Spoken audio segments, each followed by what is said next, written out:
Incwadi yezenzo ngumthamo wesibili obumbene womsebenzi ozingxenye ezimbili namhlanje esiwubiza uLuka izenzo. Lezi zabhalwa umbhalo ofanayo uLuka, umlingani wayehamba noPawuli. Lokhu kucacile esingenisweni sencwadi lapha uLuka ethi incwadi yokuqala ngayiloba leli ivangeli ngakho konke uJesu aqala ukwenza nokukufundisa. Manje uLuka usinika umkhondo lapha wokuthi le ncwadi yezenzo izoba mayelana nani. Umthamo wokuqala ubungalokho uJesu aqala ukukwenza nokukufundisa. Umthamo wesibili uzoba ngalokho uJesu aqhubeka nokukwenza nokukufundisa, okusiholela ephuzwini langempela lendabuko yencwadi, kodwa hayi imvelaphi, igama, izenzo zabapostoli. Ngesikhathi abapostoli abahlukene bevela kulezi zindaba eziningi, umuntu obumbanisa indaba yonke kusuka ekuqaleni kuya ekugcineni uJesu uqobo, esebenza ngqo noma ngomoya. Manje incwadi izoqanjwa ngokucacile izenzo zikaJesu nomoya. Isingeniso sencwadi silandisa ngokuthi uJesu ovukile uzichitha kanjani izinsuku ezingama-40 nabafundi ebafundisa ngombuso kaNkulunkulu. Lokhu kuxhumana nendaba yevangeli likaLuka emuva lapho uJesu enza khona isimangalo sokuthi wayebuyisa umbuso kaNkulunkulu phezu komhlaba.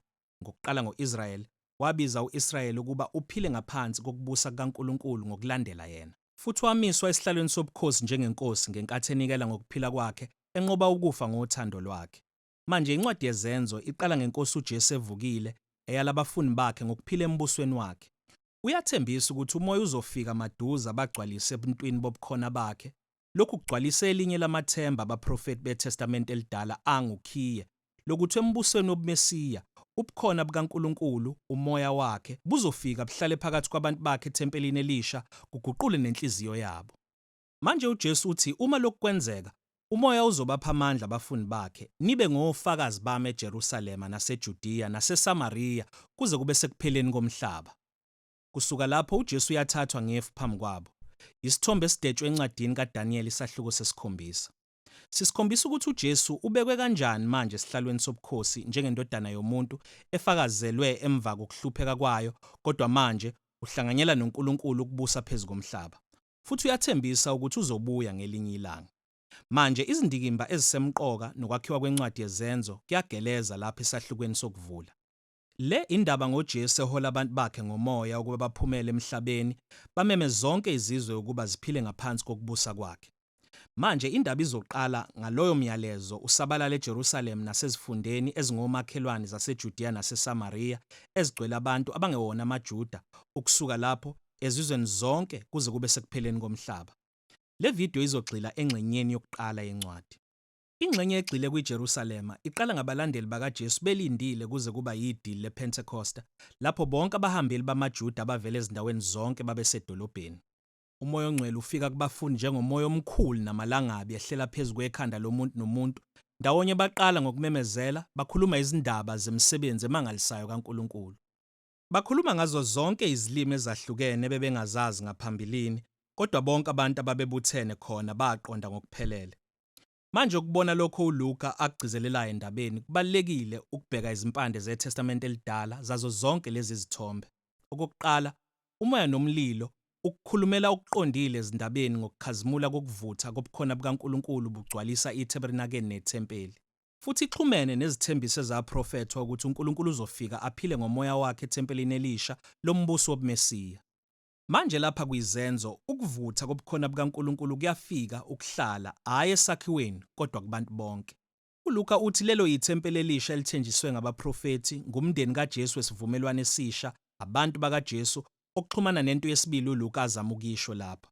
Abaprofeti bathembisa ukuthi uma uNkulunkulu efika ukuhlala ethempelini lakhe elisha, uyobuyisa zonke izizwe zika-Israyeli ngaphansi kwenkosi yobuMesiya, nokuthi izindaba ezinhle zokubusa kukaNkulunkulu ziyophumela ngaphandle zimenyezele ezizweni. uLuka uyachaza wenaba ngezizwe eziningi ezakhiwe ngawo wonke ama-Israyeli ayekhona ngePentecost nalawo ananele emyalezweni kaPetru. Manje abapostoli bayaqhubeka nokubiza u-Israyeli ukuba wamukele uJesu njengomesiya wabo. Izinkulungwane ngezinkulungwane ziyananela, kwakhiwa umphakathi omusha wokuphana, ukukhonza nokubungaza. Kodwa kuyena wonke umuntu obungazayo. Kusuka lapha uLuka ukhombisa ukuthi umndeni omusha kaJesu ubhekana kanjani ngokusheshsha nobutha babaholi baseJerusalema. Ngohlelo oluhlu olufanayo, uLuka uxoxa indaba yamathempeli amabili.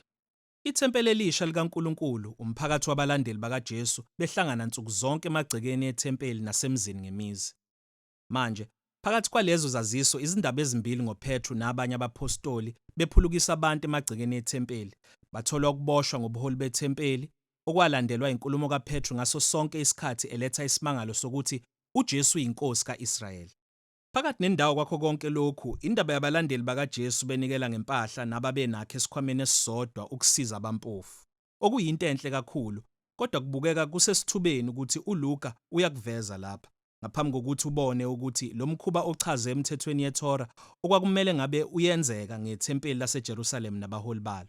Manje iphuzu likaLuka lapha licacile. Ithempeli elisha lomphakathi kaJesu ligcwalisa injongo uNkulunkulu ayeyihlosile ngethempeli laseJerusalema ukuba indawo lapho izulu nomhlaba kuhlangana khona, lapho abantu behlangana nobukhona bokuphana nokuphulukisa kukaNkulunkulu.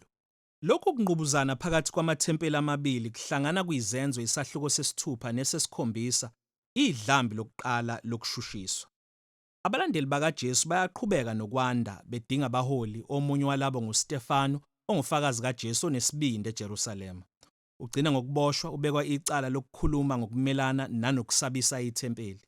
Manje lapha uStefano unikeza inkulumo ende ekhombisa abaholi bakwa-Israyeli ukuthi kade babelahla izithunywa uNkulunkulu abathumela zona, okubalwa uJesu nabafundi bakhe manje.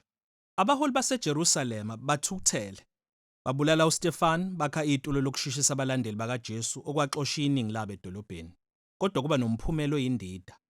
uLuka ukhombisa ukuthi lesi sigemegeme siba indlela abantu bakaJesu abakhishwa ngayo ukuya eJudiya naseSamariya. Manje kule ngxenye uLuka uqoqe izindaba zamaqembu ahlukene, zonke ezikhombisa ukuthi amaJuda aseJerusalema, ikakhulukazi umphakathi kaJesu lapho, uba kanjani inhlangano yezizwe ezahlukene zamazwe ngamazwe. Kuqala imishini kaFilipi yaseSamariya, izwe lezitha ezizondwa ngo-Israyeli, abaningi babo beza ukulandela uJesu. Okulandelayo, sinokuphenduka kukaSawuli waseTarsu, ekugcineni owaziwa ngoPawulu. Wayeyisitha esifungelwe nomshushisi wabalandeli bakaJesu, kwaze kwaba uhlangana noJesu ovukile. Emva kwalokho waba ummeli oshisekelayo esikhundleni sikaJesu. Okulandelayo, indaba kaPetru eba nombono ngokuthi uNkulunkulu akaboni kanjani abantu abangesiwona amaJuda bengcolile ngokwesiko noma bengafanele ukuba ingxenye yomndeni kaJesu. Manje uPetru uholwe umoya endlini yesosha lamaRoma egcwele abantu abangewona amaJuda, bonke benanela izindaba ezinhle ngoJesu. Eqinisweni, umoya uziveza ngokungamandla phezukwabo, njengoba enza kubafundi bamaJuda esahlukweni sesibili. Zonke lezi zindikimba ziyahlangana ndawonye kusungulweni kwebandla elikhulu lase-Antiyokiya, idolobha elixube kakhulu kuleyo ngxenye yombuso waseRoma. uLuka usitshela ukuthi uBarnaba, umholi wamaJuda ebandleni laseJerusalema, wahamba noPawulu ukusiza ukuhola lomphakathi webandla. Manje laba yibandla lokuqala elikhulu lezizwe eziningi emlandweni. Kulapha abalandeli bakaJesu babizwa khona ngamaKristu ngokokuqala, futhi kulapha amamishinari athunyelwa khona ngokokuqala. Manje sibona umyalo kaJesu uba yiqiniso, lokhu kusithatha kusisa endabeni yonke kaLuka. Okwamanje, ileyo ingxenye yokuqala yencwadi yezenzo.